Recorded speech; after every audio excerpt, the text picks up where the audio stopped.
And we're back with Riders of the Dawn. This is Stu. And this is Jay. And today we are going to talk about, time travel. Time travel.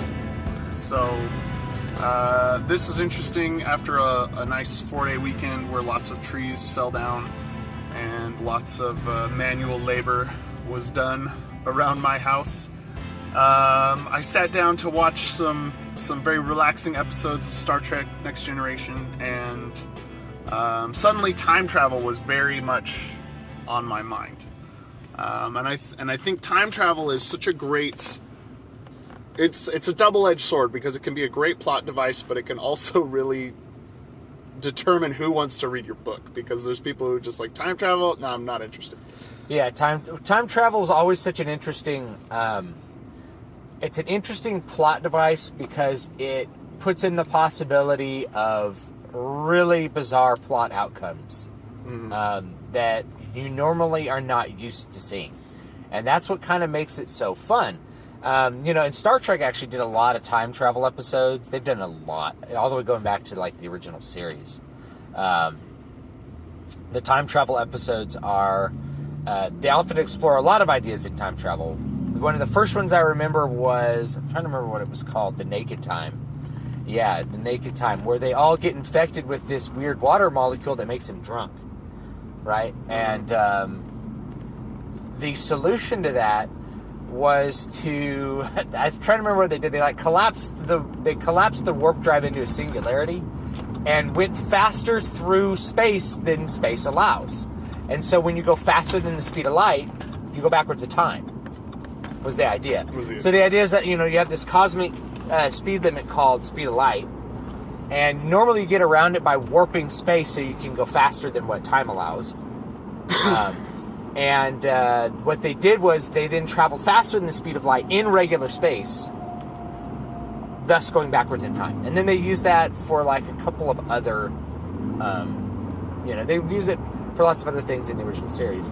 In the series that follow, they get away from that, like, time travel at will kind of thing. Yeah. And instead, they sort of go with this, like, time travel happens. It's imposed upon them by accident. Yeah, like it's a natural phenomenon that they don't... It's like... it's science fantasy, really. Here's this fluctuation in space-time, and suddenly... we're on a different timeline, where we don't even perceive that we're on this different timeline. And actually, it happened in Voyager, too, I think. Yeah, Voyager did a bunch of time episodes. One of the coolest I remember... This is now a Star Trek podcast. This is now a Star Trek fan podcast. One of the coolest I remember is... they go to this planet, they go by this planet, and it's, like, destroyed. They figured out it was destroyed because the planet used this really volatile kind of energy source. And then all of a sudden, but because that energy source, it sends like time ripples or, I don't know, some crap. some fantasy magic. Some crap. And so like Paris and a couple other people end up back in time before the planet was destroyed. Mm-hmm. And they're trying to figure out what happened. And they know, like, we got to get out of here. We got to get back to the normal timeline before the planet explodes. And the resolution to it was that they figured out that the people who blew up the planet were them trying to get back to the timeline. The two parties are meeting up, trying to like tunnel through time to get back to each other, and then it like occurs to them that they're the ones who created the crisis by doing this. Mm-hmm. So they turn off their machine, and it just eliminates that whole timeline. Yeah. And they go back, and they're just passing by the planet, and they're like, "Oh, this is an interesting planet." It's like take whatever readings you need. They don't have warp drives, so we can't really interfere with them. And then they move on their merry way. Yeah, and this is what's so interesting about time travel as a plot device is sometimes your time travel plot, the resolution of it will render your plot non-existent. Yeah, which is a fun idea. Yeah, so and Star Trek did this a lot, where you take this idea of a problem that exists with the space-time continuum, and in resolving it, you make the plot never happen. So And this is something interesting. They did it a bunch of times. Actually, time travel featured very prominently in Enterprise. In Enterprise? Yeah, very underrated show. Enterprise I haven't I think spent the time on. The temporal Cold War was very unpopular with fans for some reason. I don't really know why, but it wasn't popular with fans. But it was this whole idea that, like, there's a war between two different times. Not a war between two different, galactic civilizations, but between two different times. Yeah. One time is trying to eliminate the other time by changing the timeline. Yeah. To suit their. It's crazy. It's a cool thing about it. So you see this a lot in, like, episode where a character who is dead in the original timeline is suddenly alive in this alternate timeline, and then in trying to return to the original timeline, this character who doesn't exist in the original timeline decides to kind of leave and put herself in a situation where she won't, where she has a chance to live. And so then what we as the audience see is, oh, we're back on the original timeline. But what has actually happened is we're now on yet a third timeline that is just much more similar to the original timeline. Just watch Back to the Future. Yeah. Oh man, it's fun. So there's a couple different ways to think about time travel. There's the kind of quantum mechanics idea of time travel, where this is like, quantum particles move are only. Well, they're only observable when you're observing them. Yeah, well, right? it's really that all elements of chance have both outcomes. One outcome creates one universe. That's the many universes theory. We are talking about fantasy here. We're not talking about real science. Because and a lot of you ask actual scientists to kind of weigh in on it, and it's like the time paradox is really what creates it. It is really what creates the problem. Because if you imagine you create a portal through time and you see yourself 5 minutes ago and you shoot yourself, now that prevents you from opening that time portal and shooting yourself. Right? That's the basic idea of a time paradox.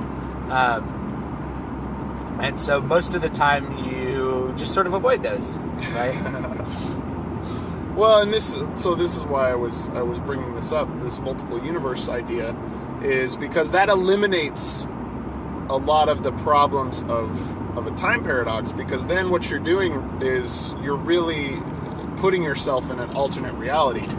And then if you shoot yourself, it doesn't change the past. You're just existing in a new reality where you have altered perhaps the natural course of events, or you did exactly what you're supposed to do. Who knows? But then you have this kind of more time paradox driven idea where time is linear, and if you move backwards in time, you're just re-entering the time stream from a different point, where you can have these kind of paradoxes happen. A great example is Back to the Future. So in Back to the Future, you see when you think Marty's parents are not going to get together, they're not going to have this kiss at the school dance, which he starts to like melt. Yeah, he starts to fade away, and he's looking at the picture, and he's like, "No, my sister's gone." And then like you actually see him start to fade away, and as he's up on stage playing guitar, you see him like spaz out because he's going to non-existence. Yeah, because his dad gets like shoved away, and then he stands up for himself and punches the guy, and then he kisses his mom, and then boom, like the timeline is restored. So this shows that in this particular instance of time travel, there is ramifications on the past that affect the future, which are also affecting the past. Because Marty is from the future, but he's existing currently in the past, and the effects on the past present are affecting the future past. Yeah, so yeah, the real, I mean, like the real necessity for like that kind of time travel to work is that the past event creates the future that's necessary for that person to go back and create the past event. Right. But the paradox is that you're usually looking at a past event that you haven't changed. So really, you need to have something that's like, Michael Crichton's Timeline, which was a book where they like travel back in times and they affect the outcome of this battle, and one person chooses to stay there, and of course it was them that created the outcome of the battle. If I remember correctly, it's been like 10 or maybe even 20 years. I don't even remember how long it's been since I read the book. But that's how it is. Like it's kind of it's like that episode of Futurama. It's like, wait a minute, if he's not my grandfather, then who is? It's like, isn't it obvious? You are. Yeah. But even that is an example of like a multiple universe, because how could you possibly be your own grandfather? Yeah, exactly. So it's like, what about time paradoxes? This is a paradox correcting time bubble. Yeah. So like if you go back in time and meet yourself and you have a beer with yourself, and then suddenly the people who were observing you go back in time, you come and meet them again with your past self. Now there's two of you. The paradox correcting time bubble will kill one of you so that there's only one of you in the present. Here's another thing that's always kind of gotten me about time travel is, okay, if I'm in the same spot and I travel back in time 1,000 years, the Earth was not in this spot 1,000 years ago. Right. Yeah. The Earth was in a different place in the galaxy. The galaxy was in a different place in space. I'm probably just going to beam myself into a vacuum in the middle of nowhere. Yeah. Right? So that's what it's like. Somehow there's something that like attaches you to a physical object when you time travel.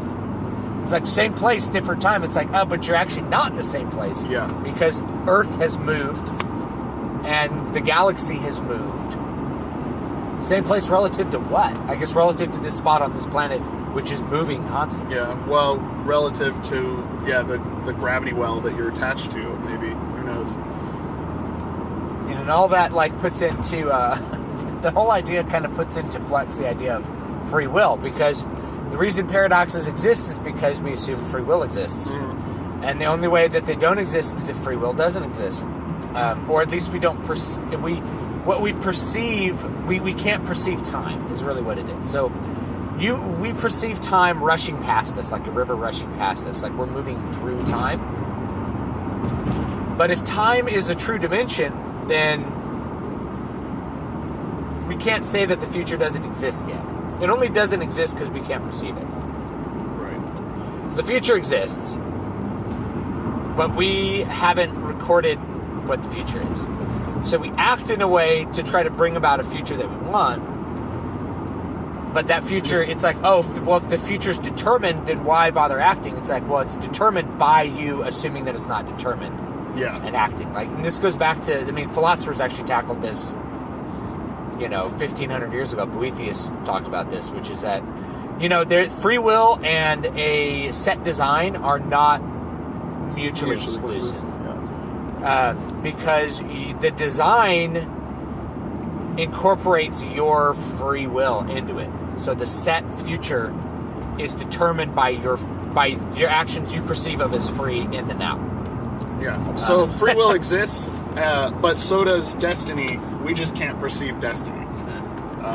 And that's an interesting literary device in general, is destiny. So this, I know this isn't time travel, but it sort of is because it involves knowledge of the future. Let's look at a classic Greek tale, which is Oedipus Rex. So in Oedipus Rex, everyone probably knows. People probably know what an Oedipus complex is more than they even know Oedipus Rex at this point. But Oedipus Rex was, a Greek sort of myth, sort of fable, but it was really famous for its drama. It was an Oedipus Rex drama, where the king of this city-state, I don't remember which one right now, but yeah, he's the king. He goes to the oracle at Delphi, and the oracle's like, your son is destined to murder you and marry his mother. Your son's destined to murder his father and marry his mother. And so what does the king do with this information? He takes the child and says, go kill this child. And so he hands it to a servant. He hands it to like a servant who says, I can't I can't bear to kill this child. You know, I will not do this immoral action. So he sends the child away instead. The child is raised by someone who's not his father. He's raised by like a farmer or herdsman out in like the next province over. Grows up, catches his father on a carriage, kills him. On a carriage, like on a, he catches his father on a horse. Actually, I don't even remember. It's been so long since I read the drama, so you guys can comment about how little I know about something I'm talking about. But anyway, he kills his father out of anger, and then ends up becoming king. And he marries the queen because it's like, well, we have this queen sitting around, so he marries the queen, not realizing it's his father and that he killed, and his mother that he married, thus bringing about the prophecies. Yeah. So the only reason that the prophecy existed was because the oracle said that it would. So with that prior knowledge, the original king performed the actions that were necessary to bring about his own murder, and to bring about the prophecy. Yeah. Now that's a really weird thing to think about. And actually, this was in The Hobbit. It's like something like Gandalf said. He's like, you didn't start to think that the prophecies weren't true just because you had a hand in bringing them about, did you? Mm-hmm. It's like, oh yeah. Just because you do them doesn't mean they weren't prophesied to be done. Yeah. Well, and this is, when we look at Tolkien's mythology of the world, he talks about the Prime Creator basically making time and everything that exists on it all at once, and then the gods go down and interact with it. And they realize they're at the beginning of time. Yeah, and they realize that they're at the beginning of time, rather than... So, having been outside of it, they can perceive the entirety of it, but then once they get into it, they can't perceive that any longer. They realize that the world is formless, and it's their task to achieve the world from beginning to end, and that's a really interesting... It's a really interesting way. Yeah. So as an author, you can think about yourself as this prime creator you're creating the world beginning to end, and if time travel is one of your devices, the reader also needs to exist on that level with you too. They need to be able to observe everything that's happening. So, for example, if you have in the beginning of your book, you have a character speaking to an older character. And then later in the book, you realize that conversation was between a younger version of the same person as the older person. And at the beginning of the book, it's perceived from the younger person's perspective. At the end of the book, it's perceived from the older person's perspective. That's a whole story in itself. That's like you use that as a reveal. You get to that point and you realize, oh, this conversation already happened. We already observed it, but now we're just observing it from a different perspective. In the same point in time. Like, what? That's kind of a cool idea. It is a cool idea, yeah. I was thinking about the movie Looper. Looper contains a paradox at the end to resolve the plot. Which is... See, like, time paradoxes to resolve a plot is kind of frustrating. It really feels like, you're waking up from a dream and the entire plot was just a dream. It's very frustrating.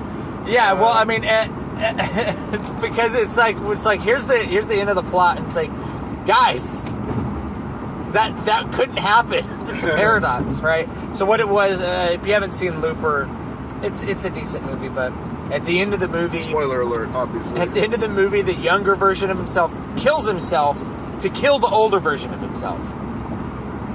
But, of course, that would mean that he wasn't... None of the events would have been set in motion for him to kill himself and kill in the first place. In the first place. So,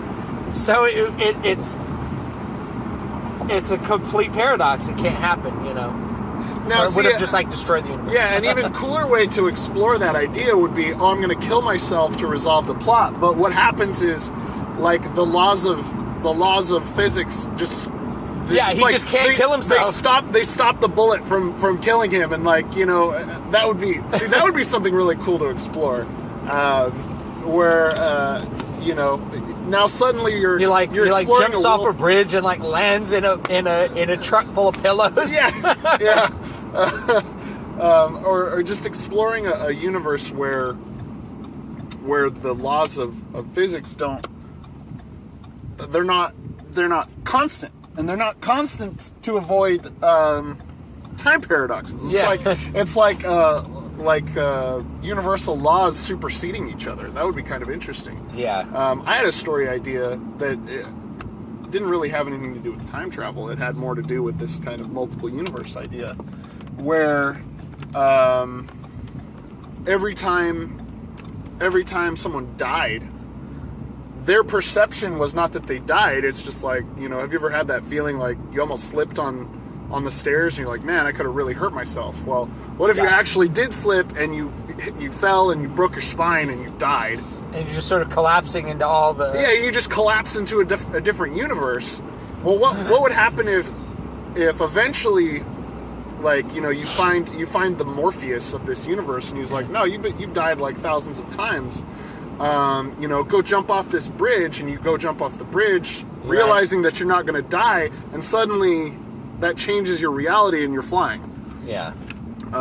Then you've collapsed the wave function to the point where like the only thing that's left is this is a universe where I can fly. Yeah. So you know, just interesting ideas. And again, we've kind of gotten off of time travel, but time travel is just such a rich area of make believe. Yeah. Yeah. I mean, you could really do some wacky things, because normally a plot is a sequence of events. What if those events could precede each other? Yeah. You know, what if a consequence and inciting event are in reverse, right? What if the consequence happens and the inciting event happens later? You know, there's so many different ways to think about time travel, and there's been so many stories like written about it, some good, some bad. Time Cop, and most of them tend to avoid like the paradox issue. Wait, which one was Time Cop? That was Jean-Claude Van Damme. Actually wasn't that bad. No, I'm thinking of Jackie Chan. Which one was, or not Jackie Chan? Jet Li. I don't remember Super Cop. I don't remember a Jet Li time travel. I think it was Jackie Chan. It was Super Cop, the one where he's going through all the universes, and every time he kills himself in a different universe, he becomes more powerful. Until they're at the point where I didn't see this. You didn't see it? Oh, it was great. Basically, at the end, it's just the two. And of course, people are gonna be like, "What? Do all Asians look the same to you, Jay?" No, but I can't remember. I think it's Jackie Chan, and they at the end, it's just the two that are cops left, and one realizes that he's super powerful. The other one hasn't yet figured out that he's super powerful. So the plot is him realizing that he has, you know, half the strength of all the Jackie Chans in this universe, and then it's this crazy showdown at the end where one is evil and one is good. You know, of course, yeah, of course, which is cool. No, I was thinking, Time Cop. Here was the thing in Time Cop. It was like you couldn't touch your past self for some reason. It's like the same matter can't occupy the same space. It's like it doesn't. It's just touching itself. Also, right. So like the villain gets pushed into the past version of himself at the end and melts into like this puddle of goo. It's like really hilarious to me to think about, but you know, like you come up with these ideas to try to like push it forward, so that you can have a plot. Sometimes you should just go back to the drawing board. Oh, what was the little short film on Netflix? Kung Fury.